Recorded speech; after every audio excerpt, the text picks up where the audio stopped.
Let's go now to my Sky News colleague, former Labor Minister Graham Richardson, and we heard from our reporters there an update on the impact. It's an enormous impact, more than 10 million people affected and customers of Optus, and it's a reminder just how digitised, how much we rely on these sorts of technologies now, and Indeed, including on emergencies. We rely on them so much, we just take them for granted. But when they go belly up, we're in all sorts of strife. With the lack of communication too, I know you're a political expert, but when there are crises, you get out. Michelle Rowland was out there and responding, but there's only so much they have at this point. It's the company too that needs to get on the front foot and hold a news conference, surely, Richard. Oh, well, I think that the company has performed very poorly.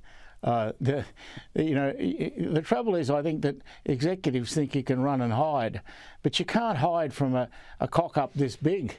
You know, it's so glaring, so huge, so in your face that you've got to get up and you've got to stand up and take the criticism, and then offer some comfort and say how you're going to fix it and when.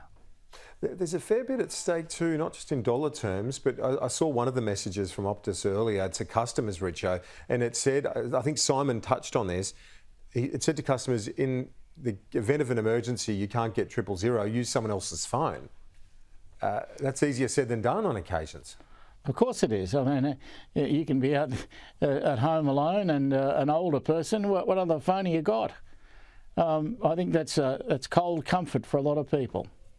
Let's turn our attention to the Prime Minister's visit this week. Last week we spoke about the United States, this week China, and it really was quite extraordinary given the years of the deep freeze, 7 years without a visit by the Prime Minister. Now annual talks are back on, including ministerial talks. They rolled out the red carpet, a bit of warmth there even for the Prime Minister.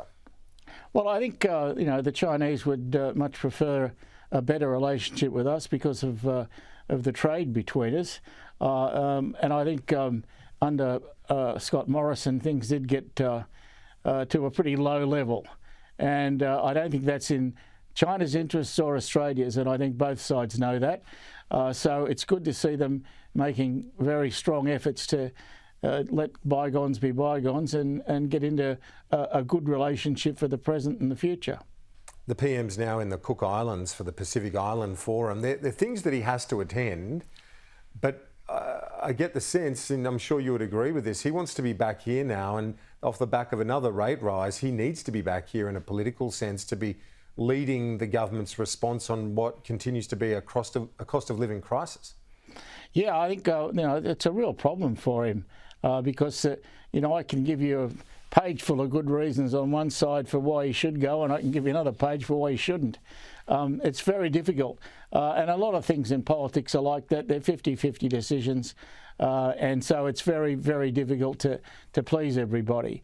But the one good thing that comes out of it, it proves that he has a phenomenal work ethic, and I think that's something we should all be grateful for. Another rate rise though, and possibly one more before Christmas. It's pretty tense politically, isn't it, right now? And we've seen the numbers fall off for the PM personally, and the Labor's primary vote down a few points as well, according to the most recent news poll. Well, interest rate hikes are never going to help you in the polls.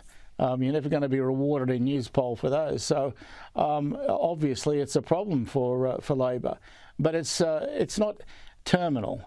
It's just one of those bumps in the road, and you've got to just get over that and move on, and you'll find a good highway shortly.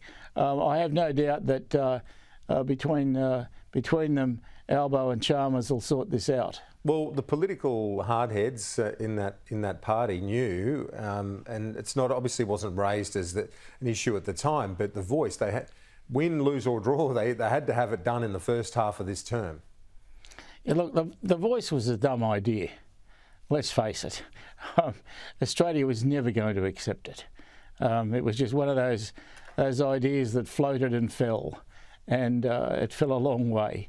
It was never going to get up, never had a chance in hell, and I think one of the few mistakes that Albo's made. Rich, hope talk to you next week. Good on you, mate.